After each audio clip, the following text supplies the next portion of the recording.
Hello everyone, Math Wizards welcome you to their channel and this video. In this video, we would be explaining powers and roots of numbers. But before we proceed ahead with this, it's important to be comfortable with multiplication. Check out the video on multiplication from the link below. As you may already know, multiplication is a repeated addition of a number. However, raising a number to a power is a repeated multiplication of that number. If we have a number n multiplied k times, we say it's n raised to the kth power, or n raised to the power k, or simply n to the power k. Here, n is called the base, whereas k is called the exponent. For example, 2 raised to the power 5 is 2 multiplied with itself 5 times. Please note that unlike multiplication, where 2 times 5 is the same as 5 times 2, 2 raised to the power 5 is not the same as 5 raised to the power 2. Raising a number to power 2 specifically is called taking the square of the number. For example, 4 raised to the power 2 is called 4 squared. Same way, raising a number to power 3 is called taking the cube of the number. For example, 4 raised to the power 3 is called 4 cubed. There are some interesting properties when we raise numbers to some power. First up, 1 raised to any power will give us 1. 1 raised to any power means 1 multiplied with itself repeatedly, which results in 1. Next property is that any number except 0 raised to the power 0 is 1. We will see the reasoning behind this shortly. However, 0 raised to power 0 is indeterminate, which means it can't be determined. Lastly, any number raised to power 1 is the number itself. That's because raising a number to power 1 is by definition equivalent to writing the number itself just once. How do we add or subtract numbers which are raised to a power?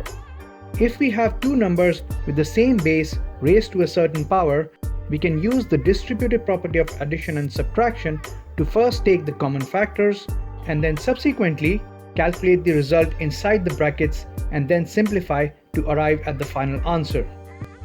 However, if the bases are different, the only way you can arrive at the final answer is by complete computation of the exponents as shown. Now on to the multiplication of numbers raised to a power. If we have to multiply numbers with the same base raised to a certain power, we can simply just add the powers.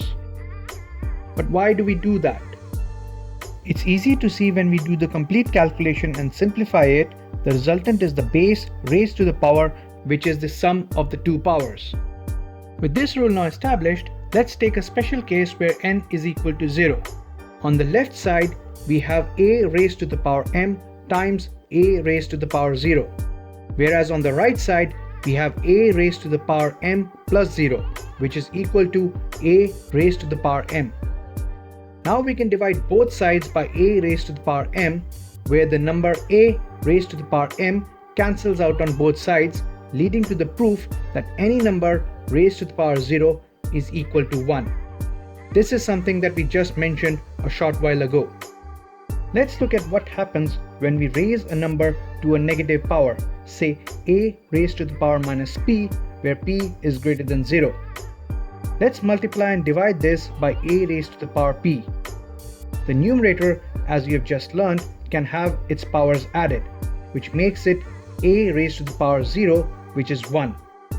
In the denominator, we are left with a raised to the power p. This effectively means that raising a base to a negative power is equal to raising the reciprocal of the base to the positive of that power. Now, looking at the division of numbers raised to a power. If we have numbers with the same base raised to a certain power, we can subtract the powers. But why do we do that?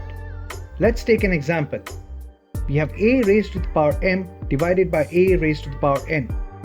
We multiply both the numerator and the denominator with a raised to the power minus n. As the base is the same, we can add the respective powers in the numerator as well as the denominator.